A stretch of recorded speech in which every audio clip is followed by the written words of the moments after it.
Michael Edi Haryanto, Wakil Ketua DPRD Kabupaten Banyuwangi, terus aktif dalam menyerap aspirasi masyarakat melalui kegiatan reses yang keempat di Dusun Sidorejo, Desa Gitik, Kecamatan Rogo Jampi, Kabupaten Banyuwangi, pada Senin malam.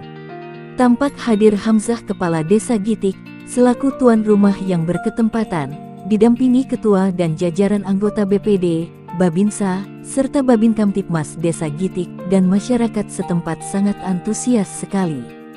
Hamzah selaku Kepala Desa Gitik, berterima kasih kepada Michael Edi Haryanto, yang memilih desanya untuk kegiatan reses yang ketiga. Bismillahirrahmanirrahim. Assalamualaikum warahmatullahi wabarakatuh. Dalam acara menika reses anggota DPRD Kabupaten Banyuwangi, juga kami atas nama daripada pemerintah desa mengucapkan banyak-banyak terima kasih, yang mana Bapak Michael telah memberikan kepercayaan kepada masyarakat Desa Gitik untuk menjadi tempat dalam acara reses di malam ini. Reses itu adalah salah satu kewajiban daripada anggota Dewan.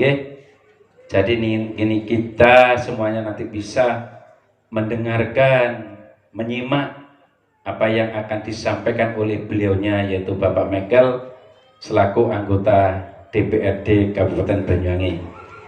Bagaimana respon daripada masyarakat dan bagaimana tanggapan daripada masyarakat Desa Gitik, monggo nanti kita bisa mendengarkan, dan nanti juga bisa sampai nanti akan tanya apa yang perlu dipertanyakan. Apa sih reses itu? Itu nanti kewajiban Bapak Michael yang menyampaikan. Dan kami atas nama pemerintah desa sekali lagi mengucapkan banyak-banyak terima kasih kepada warga Desa Gitik, warga 4 dusun dari desa Pak Michael. Alhamdulillah untuk malam ini sangat antusias, sangat semangat, sangat senang, istilahnya mau mendengarkan apa yang akan telah disampaikan oleh Bapak Michael tadi. Kelebihan dari kami, terima kasih. Itu mungkin dari kami, kurang lebihnya kami mohon maaf yang sebesar-besarnya. Terima kasih. Akhirul kalam, wassalamualaikum warahmatullahi wabarakatuh. Sebelum Michael Edi Haryanto melakukan serap aspirasi kepada warga Gitik, terlebih dulu menjelaskan bahwa reses adalah kewajiban setiap anggota dewan untuk bertemu masyarakat. Dengan melakukan dialog aktif melalui reses, anggota dewan bisa mengetahui kondisi real masyarakat dan bisa menyerap aspirasinya. Begitu juga sebagai pemahaman kepada masyarakat Gitik, Michael Edi Haryanto jelaskan tentang apa, siapa, dan apa tugas seorang anggota. Assalamualaikum warahmatullahi wabarakatuh. Reses itu setiap anggota DPRD, tahu anggota DPRD Bu? Anggota DPRD ada 50 orang di Banyuwangi. Saya salah satu pimpinan. Jadi pimpinan ada 4. Saya salah satu pimpinan, yaitu wakil ketua DPRD. Reses adalah wajib anggota DPRD untuk datang ke masyarakat. Dan bulan ini reses DPRD ada 6, dan ini hari yang keempat, desa yang keempat yang saya kunjungin untuk reses. DPRD itu apa? Dewan Perwakilan Rakyat, kan itu? Wakilnya rakyat. Bosnya siapa? Bosnya siapa Bu?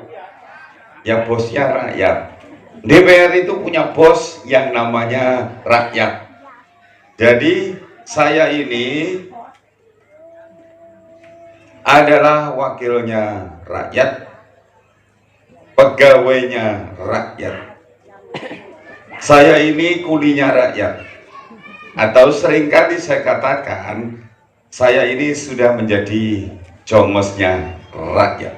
Sejak itulah saya menjadi wakilnya jenengan, kulinya jenengan. Malam ini saya menghadap bos saya,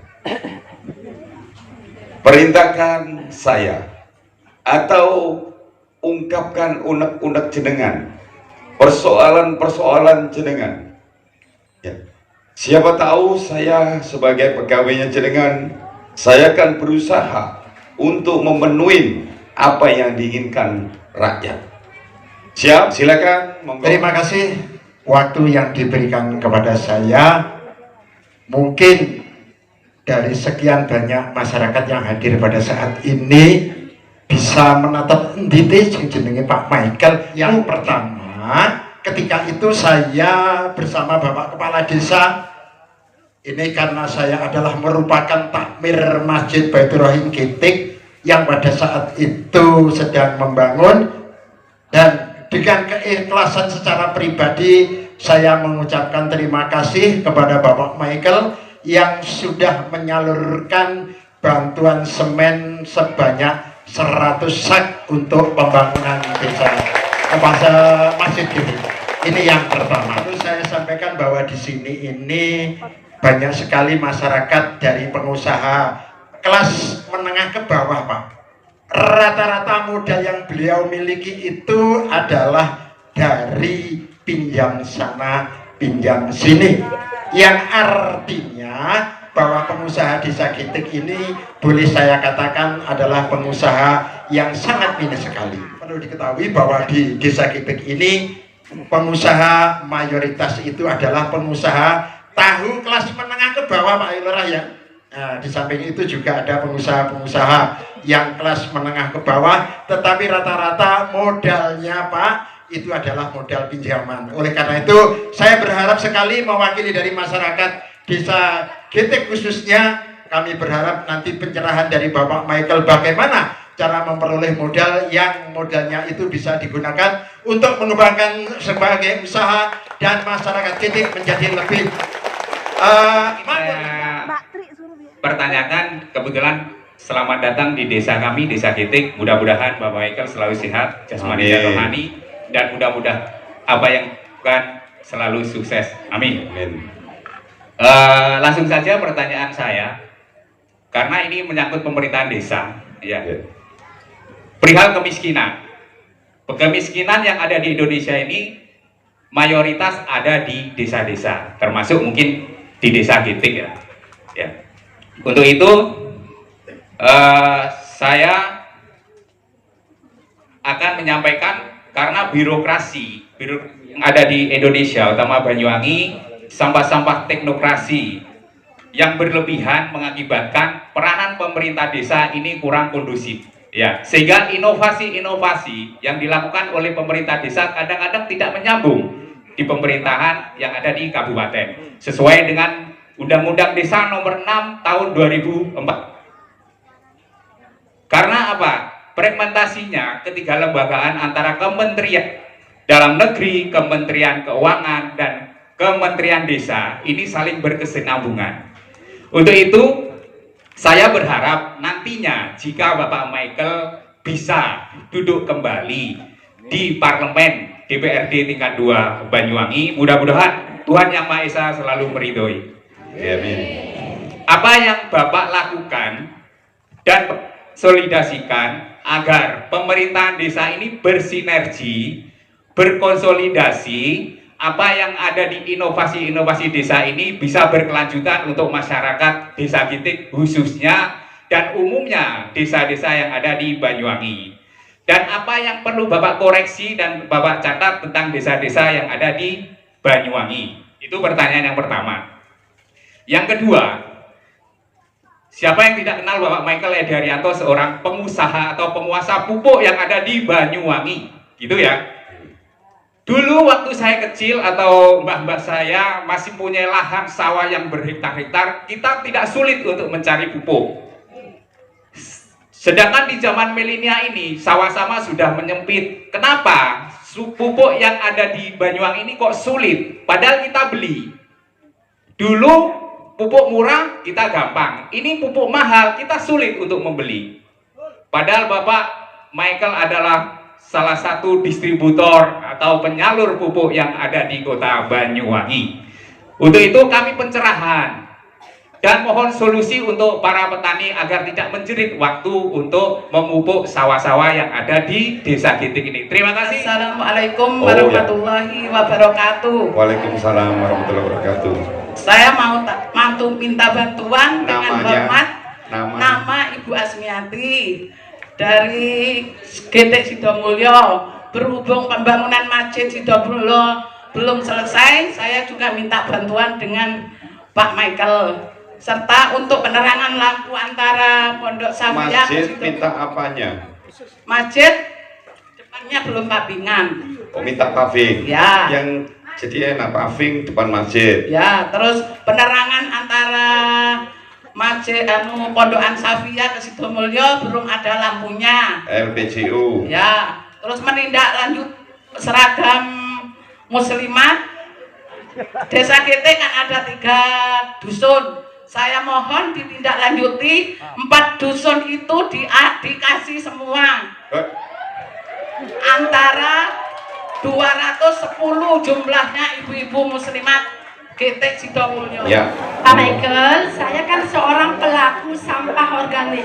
Saya itu mengolah sampah organik menjadi ekoenzim. Alhamdulillah di sini sudah saya pernah sampai lomba, sampai udah mewakili Banyuwangi. Di sini saya butuh molase atau tetes. Karena proses fermentasi itu saya butuh molase. Karena saya tuh kan relawan, saya tuh kemarin dibantu Pak Lurah. Karena terus saya bagi-bagikan hasil fermentasi itu kan habis. Saya butuh nggak banyak, cuma 500 liter. Tetes atau molase. Tetes tebu. Di pabrik sana nggak ada Glamor? Ya, nggak tahu. Saya butuh dari Pak Michaelnya loh. Terus ini juga saya butuh. Selama ini kan saya fermentasi itu saya motongnya pakai pisau, masih ya manual gitu. Saya butuh pencacah kulit buah. Oke. Dan kalau bisa toplesnya juga. Ya kita butuh toples plastik. Di sini biar bisa berkelanjutan. Ya, assalamualaikum warahmatullahi wabarakatuh. Waalaikumsalam warahmatullahi wabarakatuh. Masih ada? Assalamualaikum warahmatullahi wabarakatuh. Waalaikumsalam warahmatullahi wabarakatuh. Saya Sunaryo, Ketua BPD Gitik. Ketua BPD. Ya. Saya ingin menyampaikan keluh kesah dari remaja Desa Gitik keseluruhannya, di mana di saat saya di dusun semuanya meminta lapangan bola. Ini keluh kesah dari remaja untuk kegiatan perkumpulan remaja se-Gitik. Untuk itu saya harap Michael apabila duduk kembali, mudah-mudahan menjadi ketua, tolong diusahakan untuk lapangan sepak bola untuk kegiatan kebersamaan remaja Gitik. Demikian yang dapat saya sampaikan. Kurang maaf. Wassalamualaikum warahmatullahi wabarakatuh. Waalaikumsalam. Ya, sudah 8. Saya akan menjawab satu persatu. Ya, sebelum saya menjawab, jadi saya sekarang kesini ini bukan nanti itu gampang. Nanti kalau jadi lagi, sekarang ini saya reses. Saya masih jadi DPR, menjadi pimpinan DPR sampai tahun depan bulan 10. Dan saya mempunyai anggaran karena mempunyai pimpinan jauh lebih besar daripada anggota biasa. Nah, untuk itu saya ingin mendengar, kalau anggota biasa tidak mungkin bisa untuk memasukkan permintaan jenengan seperti Musrenbang Des. Musrenbang Des sudah jalan, Pak? Sudah kan? Tapi untuk tahun berapakah? 2025 bukan 2024, ya kan? Bukan 2025. 2024 itu Musrenbang Desnya tahun 2022 yang lalu. Jadi programnya pemerintah itu kalau DPR itu 1 tahun.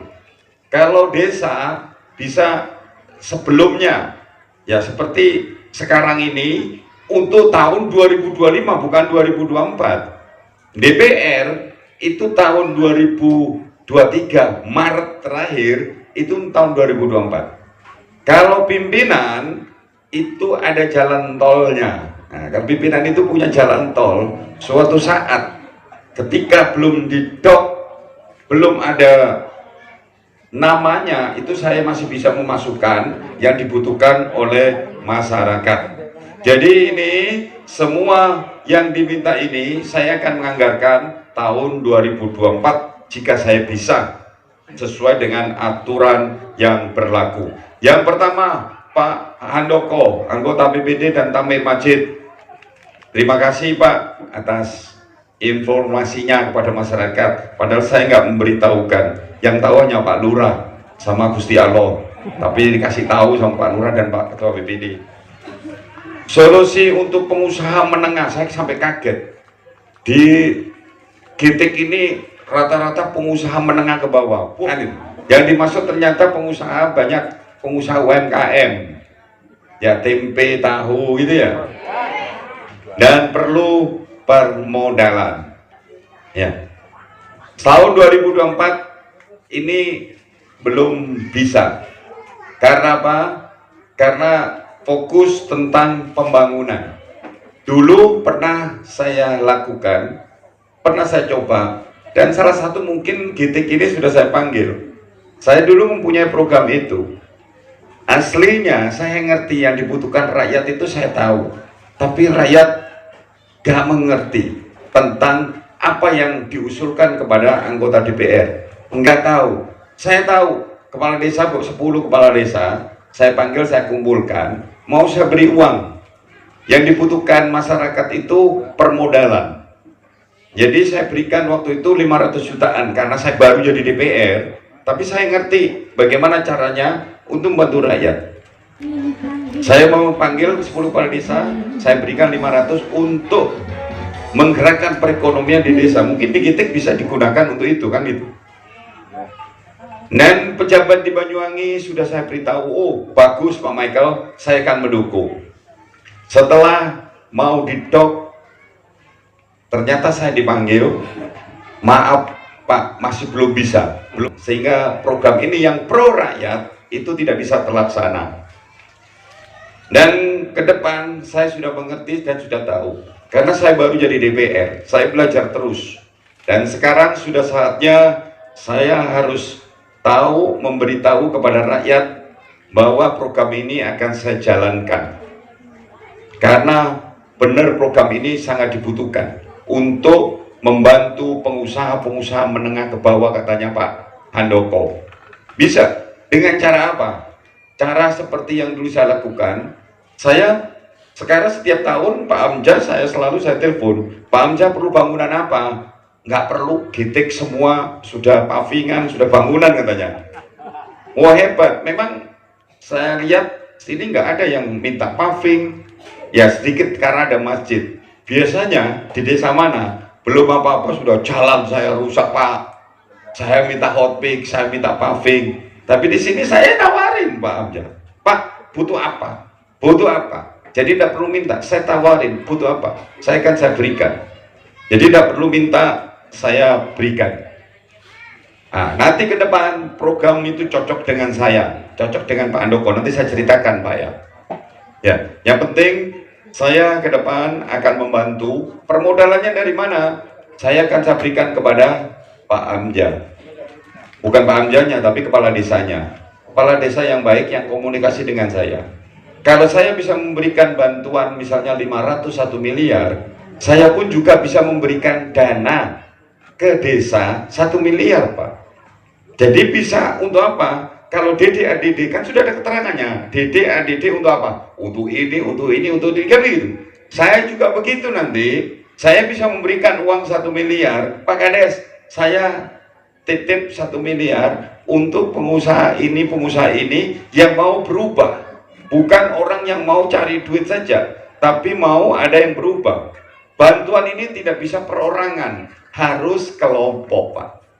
Pengusaha tempe-tempe tidak bisa satu-satu. Kalau seandainya bisa, saya berikan. Kalau bisa, karena itu bukan uang saya, itu uangnya rakyat. Saya tinggal mengambilkan saja. Aturannya yang tidak boleh.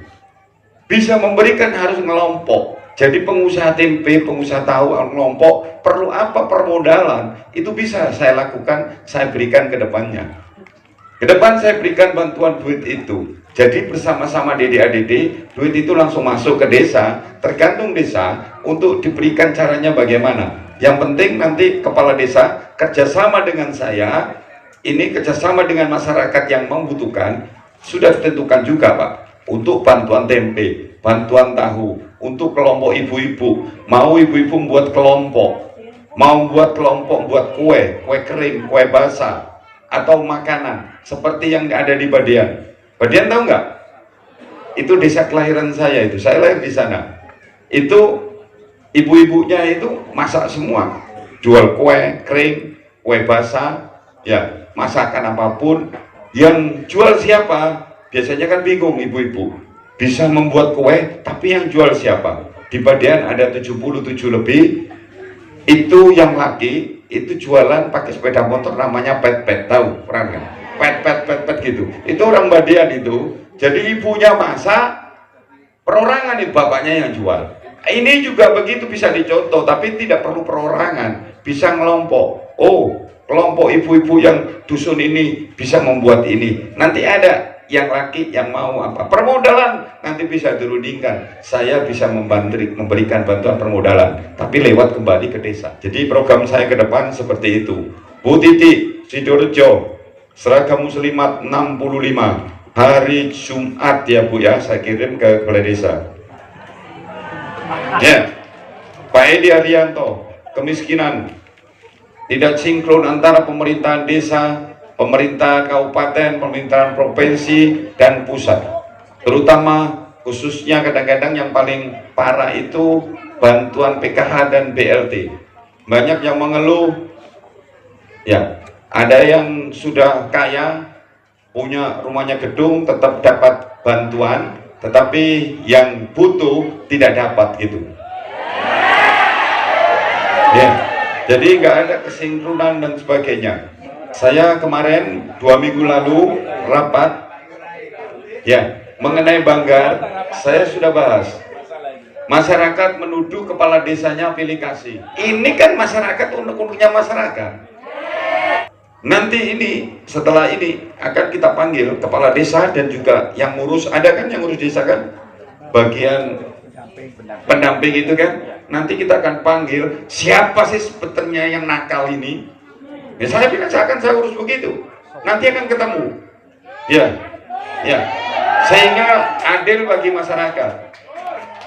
Ini sudah dibahas, 2 minggu lalu saya sudah bicara. Saya akan panggil, mempertemukan kepala desa, kepala dinas sosial. Saya tidak mau berpuluh-puluh tahun, bahkan mulai dulu sejak ada bantuan BLT, semua mengeluh seperti itu.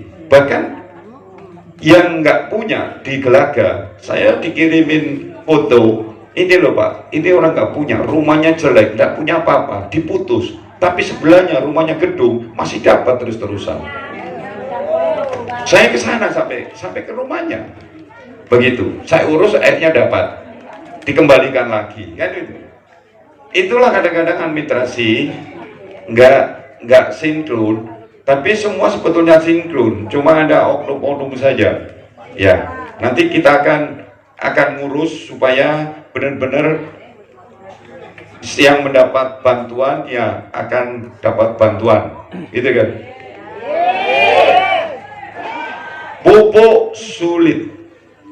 Nggak ngomong, Pak Michael itu distributor, paling sing nakal itu Pak Michael ini. Membuat susah petani, kan gitu. Yang membuat langka pupuk adalah Michael. Itu distributor pupuk yang mempermainkan pupuk itu Michael. Sekarang ketika petani diberitahu, kira-kira marah nggak? Marah tidak? Marah. Nyatanya petani menangis, menjerit saat ini, terutama tentang pupuk. Kan begitu? Apalagi ada peraturan yang baru, peraturan Kementerian Pertanian yang membuat menteri peraturan itu. Nomor 10 tahun 2022 yang mengurangi jumlah tanaman yang diberi pupuk subsidi. Ya, yang tanam lombok, tanam semangka ini kada sekarang bendo menjerit gak bisa pupuk, beli pupuk subsidi. Harus beli non, tidak boleh beli. Yang paling parah jeruk dan buah naga, orang Tegal Delimo, nggak boleh pakai pupuk, harus beli non. Marah-marah semua. Yang biasanya bisa beli pupuk sekarang nggak boleh, stop. Yang distributor, saya yang kirim Tegal Delimo, saya ditangkap, nggak boleh. Untuk pupuk subsidi, 1 hektar butuh pupuk berapa? Ada yang tahu? 1 hektar butuh pupuk 4 kintal kan? Rata-rata 4 kintal, 5 kintal. Bahkan kalau jagung 1 ton. Saya tidak membedakan, saya sudah jadi DPR, itu miliknya rakyat, wakilnya rakyat, bukan petugas partai saya. Saya wakil rakyat. Dan DPR saya, Demokrat. Selalu saya berbicara ke anggota saya, karena saya pimpinan, saya memerintah. Lawan saya, walaupun saya ketua partai, lawan, tetapi alasannya untuk rakyat, silakan. Indonesia ini mayoritas petani, Banyuwangi 60% petani, karena saya kepingin petani-petani Banyuwangi hidup sejahtera. Pak Sudianto, Kerajaan, ya, anak-anak muda, memang program saya ke sana Pak. Makanya saya selalu nawarin bangunan, Pak, bangunan apa saja Pak Kades, Pak Hamzah. Saya minta apa, saya akan selesaikan. 2024 terakhir tentang bangunan, 2025 saya memikirkan rakyatnya, orangnya. Jadi gerakan ekonominya. Karena saya tahu yang dibutuhkan rakyat itu. Rakyat, ibu-ibu tidak mengerti. Kenyataannya saya tunggu nggak mengerti atau tidak kenal sama yang satu ini. Saya sangat iri kepada lembaga ini, iri sekali, sangat dicintai oleh ibu-ibu. Hampir seluruh desa, ibu-ibu cinta kepada ini, namanya satu ini, yaitu namanya Mekar. Banyak ibu-ibu, ada, nggak banyak lah yang saya tahu, kan laporannya beberapa saja. Ibu-ibu yang lapor gak berani pulang ke rumahnya. Karena apa? Di rumahnya ada orang Mekar menunggu. Bahkan ke inbox saya, ya, ke Demokrat, itu mengatakan apa? Pak, tolong Pak Michael ingin bantu. Saya sekarang ini tidak berani pulang. Tolong Pak, kalau saya sendirian tidak apa-apa. Saya janda, tapi saya bersama anak saya bayi. Terus bagaimana nasib saya? Coba bayangkan. Banyak itu satu, saya kira banyak yang seperti itu. Itulah ya daerah kita. Ya, Pak Kades, marilah kita selesaikan itu. Justru program saya untuk membantu bagaimana perekonomian itu jalan. Tapi kalau semua masyarakat kejerat rentenir, Bang Pelecit dan Mekar, bagaimana saya mau melakukan ini, memulainya? Ibu-ibu bekerja setiap hari sampai malam berkeringat hanya untuk bayar bunganya saja. Bagaimana ada kesejahteraan? Dan saya nanti akan bisa untuk mengatasi persoalan. Ya, Bu Asmiati, masjid minta paving, ukurannya berapa? Tolong Rian dicatat itu ya. Tahun 2024 Bu ya. Kalau bisa Januari, tapi kalau nggak bisa nanti ya pasti 2024 saya bangun. Saya tidak pernah bohong. Untuk apa? Karena apa? Ini uangnya jenengan, bukan uang saya kok. Ini uangnya rakyat. Saya cuma mengambilkan saja, saya berikan. Terus saya bohong untuk apa? Saya berikan ke sana. Saya mampu karena saya pimpinan. Apalagi cuma sedikit. Ya. LPJU. Saya sudah berusaha untuk ngomong kepada sekda, kepada pejabat, termasuk kepada bupati. Saya katakan, hampir semua desa-desa, terutama desa yang terpencil, yang gelap, itu minta LPJU. Saya katakan, ini tidak adil bagi rakyat Banyuwangi. Coba bayangkan, masyarakat kita di desa-desa yang terpencil, sudah jalannya rusak, lampunya tidak ada, banyak orang kesandung-sandung. Padahal Banyuwangi ini milik rakyat Banyuwangi, bukan milik pejabat, bukan milik orang-orang tertentu. Mengapa tidak adil? Saya katakan gitu, minta LPJU aja nggak bisa. Yang penting tahun 2024 saya mohon LPJU bisa dibangun untuk rakyat. Mudah-mudahan bisa. Kalau bisa pasti ini akan saya berikan Pak Amjad. ya, RPJU. Berapa titiknya nanti beritahu ya. Berapa sepanjang jalan itu titiknya, saya enggak. Bu Suwartini, RT 1 RW 1. Sampah organik, begini sudah saya ceritakan. Kalau memang itu kelompok, saya bisa membantu. Kalau perorangan, susah. Satu kelompok ya. Ya. Jadi satu kelompok itu nanti ajukan saja butuh apa begitu. Namanya kelompoknya apa? Sudah ada Menkumhamnya. Jadi surat-surat administrasinya harus ada. Pokmas. Kalau Pokmas itu kecil bantuannya, kalau ingin besar harus ada surat Menkumham. Ya Bu ya, nanti koordinasi sama Pak Kades. Pak Yuli Mahmudi, seniman.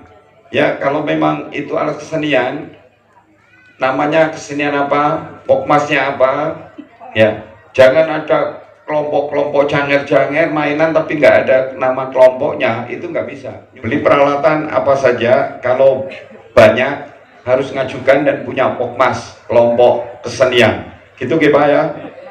Ketua BPD lapangan bola, kalau boleh mau minta lapangan bola saya belikan, tetapi tidak boleh minta kades, bengkoknya kades saja buat lapangan bola ya. Sudah, semua sudah selesai. Saya ingin berbicara 10-15 menit, masih kuat? Ini penting, bukan untuk kepentingan saya. Ini kepentingan rakyat, kepentingan masyarakat Gitik semua, kepentingan semua ibu-ibu. Saya yakin yang ada di sini pasti ingin berubah lebih baik, benar? Ingin anak-anaknya menjadi orang sukses, seperti Michael, orang desa, orang melarat, orang miskin. Saya sekarang jadi pengusaha, jadi pimpinan DPRD. Semua itu bisa terjadi. Tidak ada yang tidak bisa di dunia ini. Kalau kita mau berusaha, itu bisa. Ihsan Suryadi melaporkan dari Banyuwangi.